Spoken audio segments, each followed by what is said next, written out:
After the SATs, my niece's essay went viral online. It was titled, "The Pains of Living in Someone Else's Home." During her freshman year, my niece, Kristen, had moved in with us. Afraid that she might not settle in well, I made sure she got everything my own daughter, Gabrielle, had. I bought them all the same things. However, 10 days after the SATs, Kristen's essay went viral and a target was painted on my back. "Why did you abuse me when my parents send you money for my living expenses every month? Why did you make me feel like vermin living in your house?" In the end, because Kristen accidentally revealed our location, I was nearly killed in a car crash perpetrated by a self-righteous netizen.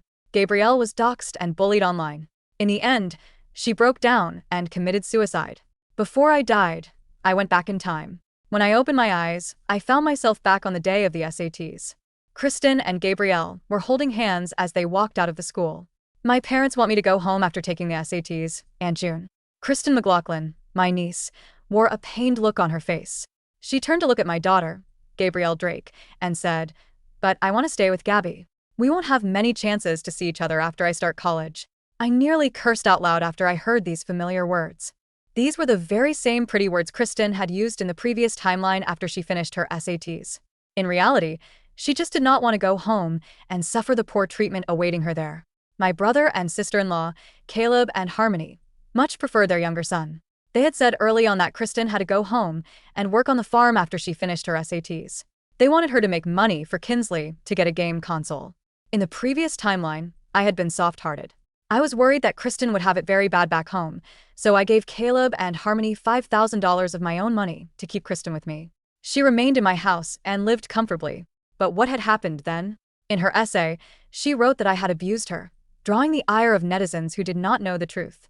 Given a second chance, I decided to go against my usual behavior and said, "Kristen, I think you should go home."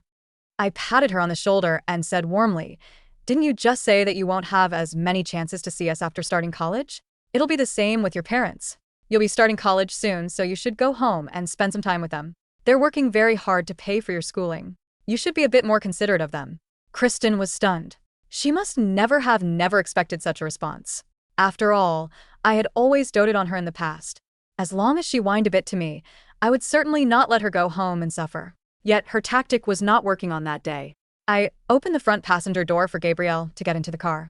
It was only then that Kristen came back to herself. She finally showed her true colors. She grabbed me by the arm and confronted me viciously. "My parents paid you for my living expenses. I haven't even spent it all. How could you ask me to go home? What living expenses?" I nearly laughed out loud when I heard that. I took out my phone and opened my bank statement. I showed it to her. "Your parents sent me a grand total of $300. That was your freshman year of high school. They never gave me a single cent after that. Everything you needed for the past 3 years, your food and clothes, that all cost me money. I was the one who paid for it all." Kristen's face went white in a second. Her mouth opened, but she said nothing. Just then, the bus that would take her back to her hometown arrived. Without giving her the chance to retaliate, I pushed her onto the bus. "Enough. The bus is here, so you should go home. Have a safe trip home. Once you get back, you should try and get along with your parents." On the step of the bus, she looked at me, her eyes red-rimmed and lower lip trembling. I avoided her gaze. Had she not written that she did not want to live in my household and endure my scorn? I would fulfill that wish of hers and send her back to her parents. It was an hour's drive to get home. While waiting at some traffic lights, I turned to Gabrielle and asked gently, "What do you want to do after finishing your SATs, Gabby? Is there anything you want? You should let loose after finishing those exams." Gabrielle was a little taken aback. She shot a glance at me and asked, "Will I have to be like Kristen?" My heart squeezed painfully at that thought. In the previous timeline, I had told Gabrielle every day to be nicer to Kristen as life on a farm was not easy. In the end, Gabrielle became a compromising and validation-seeking sort of girl. It had even caused her to lose her life. I had to make things up to her. Kristen has her parents to care for her. I held Gabrielle's hand and promised solemnly, "I'm your mother. My priority is caring for you." Gabrielle immediately started tearing up at that, possibly because she had not heard something like that from me in ages. After I questioned her repeatedly, Gabrielle finally said softly, "I want some Lego, Mom. I've always wanted some, but they're so expensive. In the past, you would always buy a set of everything for both me and Kristen. I didn't dare to ask for Lego because I was worried that you wouldn't have enough money and start spending less on yourself. It would hurt me to see that." My eyes started to sting with tears. My daughter truly cared so much for me. Kristen was the ungrateful child who had spent all my money and accused me of abusing her in her essay. But that was not the immediate problem. There were still 10 more days before that essay would go viral online. It was enough. 10 days was enough time for me to make my preparations to teach that ungrateful niece of mine a lesson. I really looked forward to that day. I made a detour to stop at the mall and get the Lego for Gabrielle. When we got home, my husband, Samuel Drake, was cooking in the kitchen. When he saw me come home with the Lego, he was stunned. "Why did you suddenly get Lego? Those things aren't cheap, and our budget this month." I sent Kristen back home to the farm. Samuel's hand stilled. After a few seconds, he suddenly laughed and said, "That's good. That's really good. You've finally seen the light." I chuckled a little helplessly. He had talked to me about it more than once, saying that we could not afford to raise 2 kids.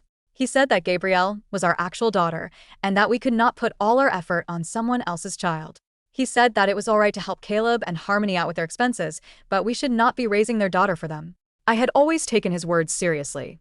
However, whenever I wanted to call them to get them to bring their daughter home, I could not stand the way they talked about Kristen and her supposed lower worth than Kinsley. With the sad and pitiful way Kristen looked at me, I relented every time. I could not bear to shove Kristen back into that kind of purgatory. I was not going to be that soft-hearted again.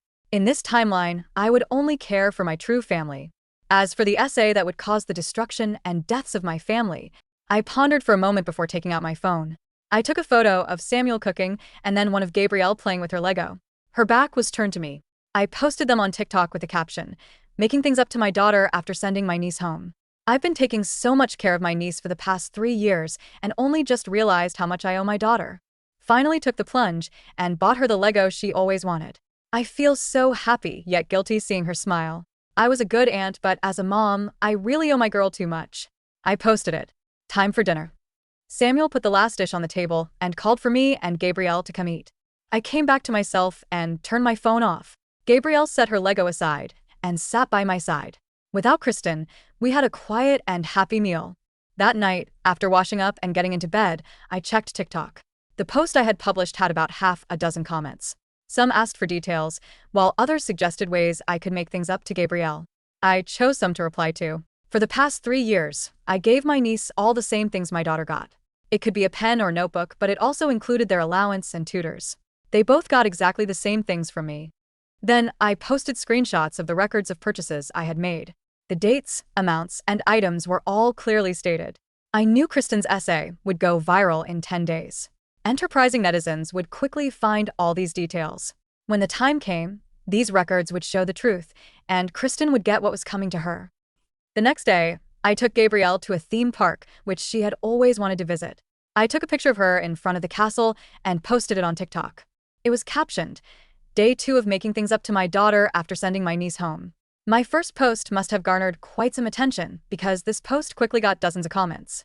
The majority of them expressed positive sentiments toward me and Gabrielle. However, one of them was hostile. It was posted by a throwaway account named Anonymous Samaritan and was several paragraphs long. "Apologies for shooting too straight, but there's no way there's such a good aunt as you in the world. I don't believe you could give such perfectly equal treatment to your niece and your daughter. Also, I saw your screenshots of purchases yesterday. Those are all some practical things. You're obviously not rich. How is it that you can buy Lego and bring your daughter to a theme park the moment your niece left? Where did you get the money?" If I could make a bold guess, I would say that you stole your niece's living expenses. You took her money to spend on your daughter, but you're posting online to garner sympathy and pretend to be a model aunt? That's some classic toxic behavior. The rest of the comment section took a turn after that comment. Several replies agreed with it. "There's a point there. The timing is too perfect. This aunt doesn't seem like a good person. I pity her niece." There were only a few posts trying to defend me, but they were buried by the comments that castigated me. I did not get angry because I had read far more scathing words in the previous timeline. I did not post a clarifying statement. The whole point of this project was to gain attention. The more people that know about this, the more people I would have on my side once I put the proof up after Kristen's essay went viral.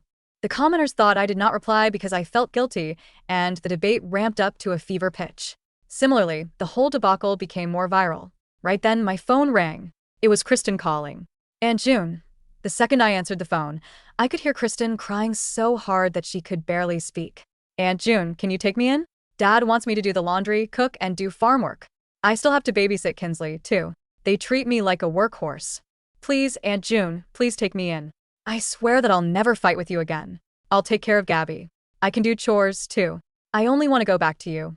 And I can do anything you ask. If it were still the previous timeline, I would get her to come back overnight after hearing that. However, I only listened silently as she cried. Then I said coolly, Kristen, they're your parents. How could they treat you so badly? Stop crying for a moment. Could you be having some sort of misunderstanding with your parents? After talking a bit more, I pretended that the signal was bad and hung up. Kristen was already unable to handle things there. I was really looking forward to seeing how she would handle things after 8 days, and she really learned her lesson. Was that Kristen, Mom? Gabrielle asked. Yes. I nodded. Gabrielle seemed to want to say more, but she only ended up saying, Mom, could you not bring Kristen back? I was stunned. It was very rare for Gabrielle to express such open dislike for someone. Had Kristen done something I did not know about? Gabrielle continued, At school, Kristen keeps saying you're biased against her and that you abuse her. I've heard it many times. I've tried talking to her, but she never listens. I don't like her, Mom, and I don't want to talk to her anymore. I could not help but sigh. So, this whole thing had started so much earlier on. I thought that Kristen had only decided to burn bridges after her SATs, but it seemed that she had never been happy during these past 3 years. I closed my eyes and regained some calm. Then, I turned around and ruffled Gabrielle's hair. I swore to her, don't worry. I won't bring her back home, ever again. It'll just be us 3 from now on. Gabrielle brightened up at that. 5 days after the end of the SATs, my posts were overrun with people cursing me out, saying that I stole Kristen's living expenses from her parents and calling me heartless. Someone had even tried to dox me. I did not stop any of this.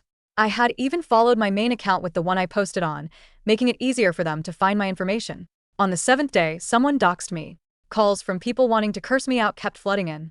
Seeing that the whole debacle was coming to a head, I finally posted the evidence I had prepared, such as the $300 from Caleb and Harmony and the ignored texts when I asked them for some financial help raising Kristen. I posted these in the comments section and added, What money did I steal when they only gave me $300 in 3 years? Once this was posted, the comments section went very quiet. I was preparing to post something else to rile things up even further when the doorbell rang. I put down my phone and opened the door. Standing outside was Kristen. Aunt June, standing at my front door, was Kristen. Her hair was a tangled mess, her shoes were caked in dry red mud from the village roads, and her face was stained with dirty tear tracks. She looked like an abandoned stray dog, trembling as she stood on our welcome mat. In my previous life, seeing her like this would have broken my heart into 1,000 pieces. I would have rushed forward, pulled her inside, run a warm bath, and cooked her favorite soup while cursing her cold-hearted parents. Now, I stood in the doorway, my hand resting casually on the frame, blocking her path into my home. Aunt June, Kristen whimpered, her voice raspy and pathetic. She tried to step past me into the foyer. Dad hit me. He took away my phone and made me haul firewood all morning. Look at my hands. She thrust her palms toward me. They were slightly red. I couldn't take it anymore, she sobbed, tears spilling over her eyelashes. I snuck onto a bus with change I stole from Kinsley's piggy bank. Aunt June, please let me stay. I'll be quiet. I'll eat whatever leftovers you have. Don't send me back. Inside the living room, I heard Gabrielle's footstep freeze. She was watching. From behind the hallway wall, her knuckles white as she gripped the wood. I looked down at Kristen, my eyes completely cold. Kristen, I said calmly, my voice loud enough to echo down the apartment. Building corridor. Did you forget what you told me on the phone yesterday? You said you didn't want to live in someone else's home and take scolding anymore. You're an adult now. You took your SATs. Your parents are your legal guardians, not me. But, Aunt June. Kristen's pathetic expression flickered with a flash of panic. They don't care about me. They only care about Kinsley. And why is that my responsibility? I asked, raising an eyebrow. I took care of you for 3 whole years. I paid for your private tutoring, bought you brand new clothes every season, gave you the exact same allowance as Gabrielle, and fed you 3 meals a day. And what did I get in return? You telling people at school that I abuse you? Kristen's face went instantly pale. Her jaw dropped slightly. What? Who told? You. Gabrielle told me. I cut her off cleanly. She heard you telling your classmates that I treat you like vermin and make you eat scraps. Kristen, do you have a conscience? She's lying. Kristen screamed suddenly, dropping her weak, pity-seeking act. Her eyes turned sharp and venomous. Gabrielle is jealous of me. She's lying to you because she wants you all to herself. From the hallway, Gabrielle stepped out, her chin lifted. She looked straight at Kristen. I'm not lying, Kristen. You said it to Sarah and Chloe in the cafeteria last month. You said my mom forced you to wash our clothes by hand. We have a washing machine, Kristen. You never washed a single sock in this house. Kristen's lips quivered. Caught in a direct lie, her cheeks flushed a bright, guilty crimson. A few doors down the hallway opened. Neighboring residents, hearing the commotion, peeped out. I didn't miss the opportunity. I pulled out my phone, unlocked it, and pulled up the bank transfer records I had prepared earlier. Kristen, I said loudly for the neighbors to hear, your father sent me $300 3 years ago when you first arrived. Not a penny more. In 3 years, I spent over $40,000 raising you. I treated you like my own blood. If living here was such hell for you, why did you run all the way back here the moment your parents asked you to do chores? You're turning against me because of money? Kristen spat, her pathetic facade completely shattering into bitter spite. You're rich. My uncle makes good money. Giving me a few $1,000s is nothing to you. You're just selfish. It's our money. Samuel's voice rang out as he walked to the doorway, standing firmly behind me. His presence was intimidating, his face dark with disgust. Not yours. Get out of our house, Kristen. If you step foot near my wife or daughter again, I'm calling the police for trespassing. Kristen shrank back under Samuel's stern glare. She took 2 steps backward onto the landing, her hands clenched into tight fists. You'll regret this, she shrieked, tears of sheer rage pouring down her face. All of you. I'm going to make everyone see what kind of terrible, fake people you really are. She turned and ran down the stairs, her frantic footsteps echoing in the stairwell. I watched her go, my heart steady and cold. She's going to post the essay now, I thought. Just like in the last timeline. In the previous life, she wrote the essay out of resentment while staying comfortably in my guest room, secretly posting it online to gain internet sympathy and cash in on public donation drives. This time, she was driven by pure, desperate malice. I closed the front door, turned around, and pulled Gabrielle into a tight hug. Don't be afraid, Gabby. Mom will protect you. Gabrielle buried her head in my shoulder, letting out a long, shuddering breath. I'm not afraid, Mom. Not anymore. That night, at 11:30 p.m., the bomb dropped.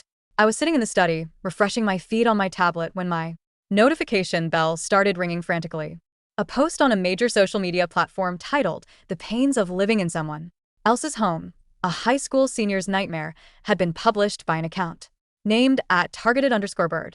It was written with hauntingly pathetic prose. For 3 years, I thought I had a second home, but the moment my parents transferred my monthly living allowance to my aunt, my nightmare began. My aunt bought her daughter branded clothes, expensive Lego sets, and private tutoring, while I was forced to wear hand-me-downs and sleep in a cramped utility room. She called me a freeloader to my face every single day. Today, right after the SATs, she pushed me out the door without a dime, throwing me back to a home where I don't even have a bed.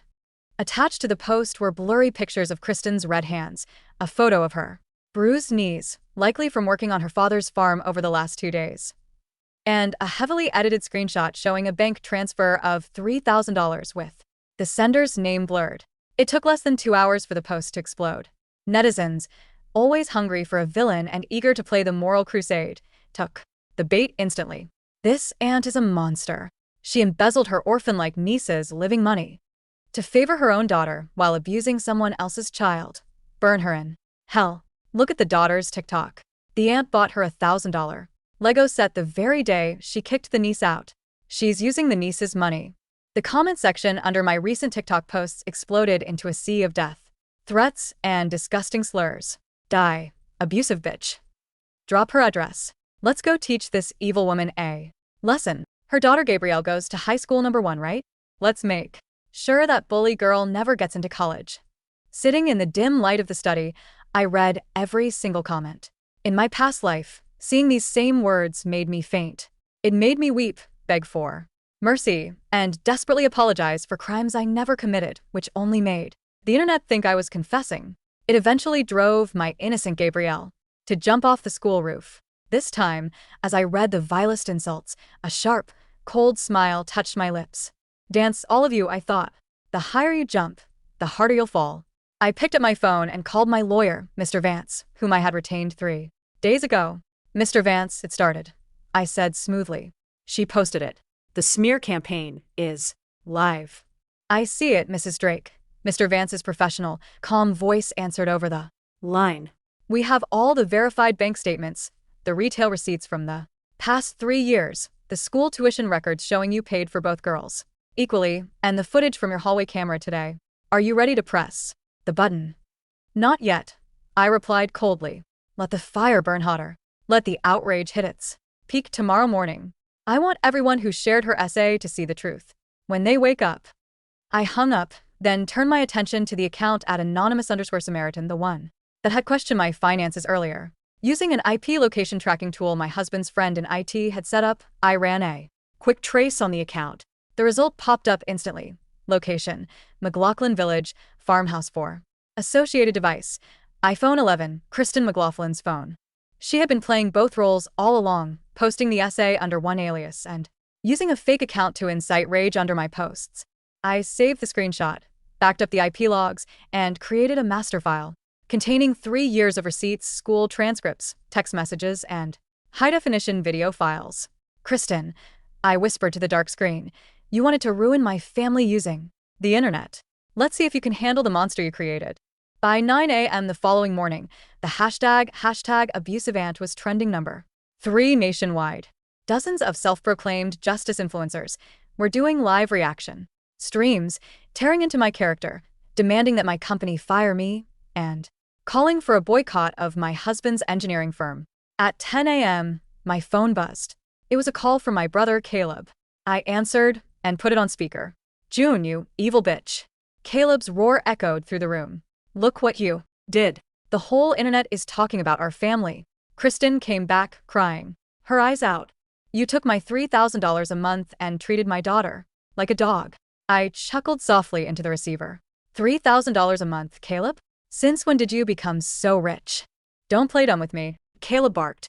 Kristen showed me her bank screenshots. You took our money. Now reporters are calling my phone.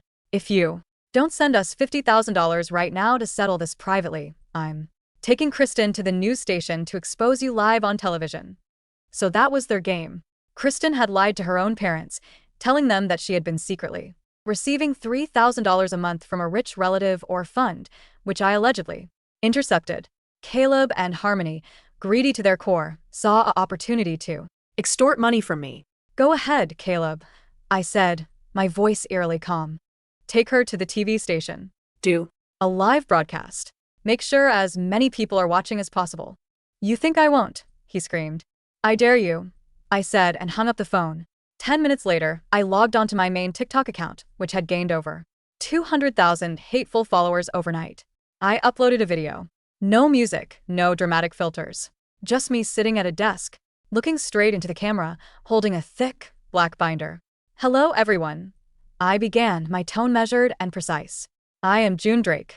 Over the past 24 hours, an essay titled, The Pains of Living in Someone Else's Home, written by my niece, Kristen McLaughlin, has circulated widely. I am accused of stealing her monthly living expenses, abusing her, and kicking her out after the SATs. I paused, opening the binder. First, regarding the monthly living allowance. My brother, Caleb McLaughlin, transferred a total of $300 to my account in September 3 years ago. Here is the notarized bank statement certified by the bank. I held the official document up to the screen, showing the exact date, names, and total amount, $300. Here are my text logs with Caleb over the past 3 years, where I repeatedly asked him to contribute to Kristen's high school registration fees and winter clothing. His responses were always, we don't have money, throw her out if you don't want her. I displayed clear, high-resolution screenshots of the text messages.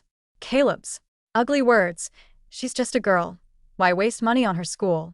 Let her come back and work, were displayed in full view. Second, regarding the allegation of forced labor and hand-me-downs. I flipped to the next section of the binder. Here are the receipts for every clothing purchase made over 3 years. Every time I bought a coat for my daughter Gabrielle, I bought the exact same coat for Kristen. Here are the tutor contracts. Both girls were enrolled in the exact same prep courses, paid entirely for my husband's and my salary. Total spent on Kristen over 3 years, $42,150. I held up the itemized invoices, complete with timestamps and signatures. Third, regarding the claim that I kicked her out, I played a video file directly on the screen. It was the high definition security camera footage from my front door from yesterday morning.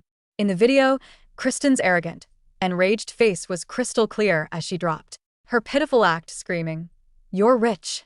Giving me a few $1,000s is nothing to you. You're just selfish." Finally, I showed the IP trace document certified by an independent cyber forensics firm. The account at anonymous_Samaritan, which accused me of stealing money under my previous post, shares the exact IP address and device ID as Kristen McLaughlin's personal cell phone. I looked directly into the camera, my eyes burning with cold anger. "Kristen, I welcomed you into my home out of pity. I gave you food, shelter, education, and love for 3 years. You repaid my family by spreading lies at school, framing me online, and unleashing cyberbullying upon my daughter. To the public, my legal team has filed formal lawsuits for defamation, criminal slander, and cyber harassment against Kristen McLaughlin, Caleb McLaughlin, and 28 key internet users who published doxed information about my family. We will not accept any out-of-court settlements. We will see you all in court." The internet went dead silent. It was as if a giant hand had suddenly strangled the entire online community. Within minutes of my video going live, the narrative completely overturned. The evidence was too overwhelming, too airtight, and too brutal. There was no room for denial. Notarized bank slips, video recordings, legal forensics. It was a masterclass in crushing a smear campaign. The public outrage flipped 180 degrees instantly, turning into a tidal wave of fury aimed directly at Kristen and her family. Holy shit, what kind of viper raised this niece? $42,000 spent on her, and she tried to destroy her aunt's life over $300. Look at the video. She wasn't crying, she was throwing a temper tantrum because she couldn't leech off them anymore. The parents didn't pay a cent for 3 years and tried to extort $50,000. The whole family are blood-sucking vampires. Kristen's original post was swarmed by millions of angry comments. "Ungrateful snake. Apologize to your aunt. Delete your account, you fake orphan." Terrified, Kristen deleted her post and deactivated her social media accounts, but it was far too late. Netizens had already downloaded everything. The backlash hit the McLaughlin household like a hurricane. Villagers in their town, having seen the viral news, surrounded Caleb's farmhouse. People threw rotten eggs and garbage over their fence, shouting at them to pay back June's $42,000. Meanwhile, Caleb, realizing that he had been duped by his own daughter and was now facing a massive legal lawsuit for me, completely lost his mind. That evening, a neighbor in the village recorded a video and posted it online. In the video, Caleb was screaming at Kristen in their muddy courtyard, throwing her clothes into the dirt. "You lying little brat," Caleb roared, slapping Kristen hard across the face. "You told me your aunt had thousands of our money. You brought lawsuits to my door. Get out. Get out of my house." Kristen was on her knees, sobbing violently, clutching her face as Harmony cursed her out, dragging her by her hair toward the front gate. Kinsley, their beloved son, stood by the doorway laughing, throwing rocks at his sister. She lived like a princess in the city for 3 years and came back looking down on us. Harmony spat in the video. Now she made us lose face across the country. Sitting on the couch with Samuel and Gabrielle, watching the video on my phone, I felt no pity. In my past life, Gabrielle had begged on her knees on the school roof, crying to the bullies that she didn't do anything wrong before jumping to her death. Compared to what my daughter suffered, Kristen was only tasting a tiny fraction of her own medicine. "Mom," Gabrielle said softly, leaning her head on my shoulder. "It's finally over, right?" I looked at the calendar on the wall. "Not yet, sweetheart," I whispered, holding her tight. There was still one thing left. In my previous life, 10 days after the SATs was the exact date I died in that orchestrated accidental car crash. The netizen who drove the truck that rammed into my car was a fanatic named Mark Brody, who was obsessed with playing the online vigilante. In the past life, Kristen had secretly leaked my daily driving route and real-time location to him on a public forum. In this life, even though the public narrative had reversed, I knew desperate, malicious pests didn't give up easily. I was going to catch the snake and its handler in one single sweep. The 9th day after the SATs. My phone rang. It was an unknown number. I answered it and pressed record. Aunt June. Kristen's voice was broken, hollow, and hysterical. She was calling from a public payphone on the side of the highway. Aunt June, please drop the lawsuit. She wept, sounding completely unhinged. Dad kicked me out. I have nowhere to go. I'm sleeping under the highway bridge. The police came to serve the court summons today. Aunt June, I'm your niece. I Made a mistake, okay? I was just jealous of Gabrielle. Why does she get Lego and fancy clothes while I have to go back to the dirt? It's not fair. Jealousy. I said coldly. Is that why you tried to destroy my daughter's life? I didn't mean to, she shrieked. I just wanted people to feel sorry for me so I could get money on TikTok. I didn't think it would turn out like this. If you don't withdraw the lawsuit, I'll jump off the bridge. I'll tell everyone. You drove me to suicide. I let out a short, cold laugh. Go ahead, Kristen, I said, my voice as hard as steel. jump. The world will be a cleaner place without an ungrateful leech like you.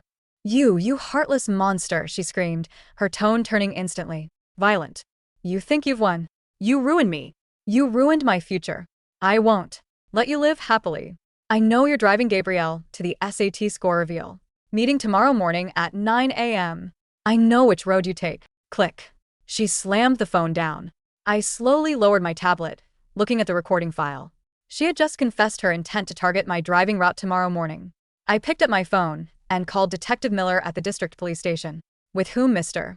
Vance and I had been in close contact regarding the cyberstalking. Threats. Detective Miller, I said calmly. The suspect, Kristen McLaughlin, just made a direct threat against my life and disclosed knowledge of my route for tomorrow morning. I have the audio recording. We're on it, Mrs. Drake, Detective Miller replied sternly.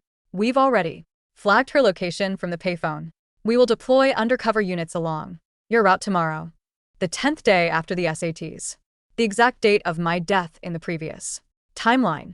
The sun rose bright and clear. The sky was an unfathomable shade of blue. I sat in the driver's seat of my SUV. Samuel was in the passenger seat, and Gabrielle was sitting in the back, holding her school bag, looking relaxed and happy.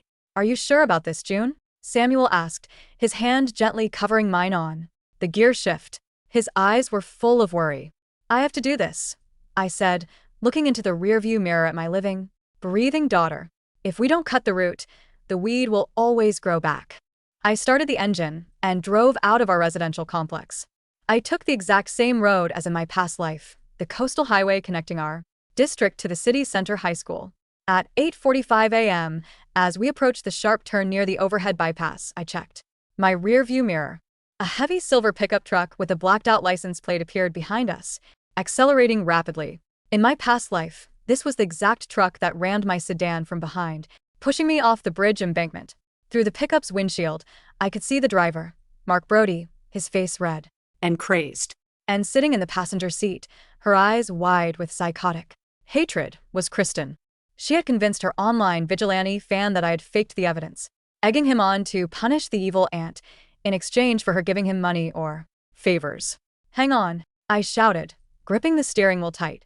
The pickup truck roared, suddenly surging forward to ram our rear bumper. Bam! The car jolted, but I kept my foot firm on the brake-gas balance, steering straight. They're crazy, Samuel yelled, reaching back to shield Gabrielle. The silver pickup pulled alongside us, trying to sideswipe us into the concrete guardrail. Kristen's insane face was visible through the window, screaming, Die! All of UD. Just as the pickup pulled back to deliver the fatal crash, heavy siren wails suddenly tore through the air. Whoa. 3 unmarked black police SUVs burst out from the highway entrance ramps ahead. And behind.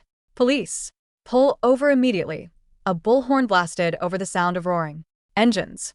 One police SUV cut directly in front of the silver pickup, while another rammed its rear side, forcing the pickup into a tight pit maneuver. Bah. The silver pickup spun out of control, screeching across the asphalt, crashing heavily into the center divider, its front hood crumpling like aluminum foil, smoke billowing into the air. I brought my car to a smooth, safe stop on the shoulder 50 yards away. Police officers jumped out of their vehicles with guns drawn, surrounding the wrecked pickup. Hands where I can see them. Out of the vehicle now. The driver, Mark Brody, bloodied and terrified, threw his hands up immediately. Kristen, slumped in the passenger seat with a broken arm and blood running down. Her forehead was dragged out of the door by 2 officers. As they cuffed her hands behind her back, she caught sight of me standing safely by my car. I walked over slowly, holding Gabrielle's hand, looking down at her from above. Kristen looked at me, her eyes filled with utter terror, realization finally dawning on her. It was a trap. From the day I pushed her onto the bus, to the TikTok posts, to the legal filings, to this very highway, every step had been a calculated trap, designed to drag her into the light of the law. Aunt June, save me. Kristen screamed, coughing up blood, struggling against the handcuffs. I'm your niece. Save me. I don't want to go to jail. You're not my niece, I said softly, my voice dropping to a whisper so only she Could hear. And this is for Gabrielle. Her eyes widened in horror. She didn't understand what I meant by for Gabrielle, but the absolute coldness in my eyes shattered the last piece of her Sanity. She was dragged into the back of a police cruiser, weeping and screaming. Hysterically, her cries fading into the distance with the sirens. 2 months later, the trial for the SAT smear and attempted manslaughter case concluded at the City District Court. The evidence was absolute. Audio recordings, dashcam footage, IP traces, and Mark Brody's full confession admitting that Kristen had incited him to commit vehicular homicide in exchange for sexual favors and cash. The verdict was announced in a packed courtroom. Mark Brody was sentenced to 12 years in state prison for attempted murder and dangerous driving. Kristen McLaughlin was tried as an adult due to the severity of the premeditated Violent crime. She was sentenced to 9 years in prison for attempted murder, cyber harassment, and criminal defamation. When the judge slammed the gavel, Kristen collapsed to the floor in tears, blubbering and begging for mercy, but the bailiffs dragged her away like a dead. Wait. Her youth, her college dreams, her entire life, permanently ruined before it even began.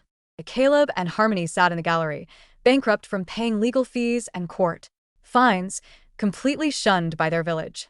They looked 10 years older, broken and desolate, without Kristen to exploit and with their family name disgraced. Nationwide, their youngest son Kinsley dropped out of school due to intense bullying, turning into a bitter, delinquent couch potato who fought with them daily. Leaving the courthouse, the afternoon sun washed over us, warm and clean. Mom. A sweet, clear voice called out. Gabrielle ran toward me down the marble steps of the court, holding an official envelope in her hands, her face glowing with a brilliant, unburdened smile. Look, the admission letter came. I took the envelope and opened it. It was the official acceptance letter from the top university in the country, admitting Gabrielle into her dream program in architecture, accompanied by a full academic scholarship. Samuel wrapped his arm around my waist, his face full of pride. Our daughter Did it.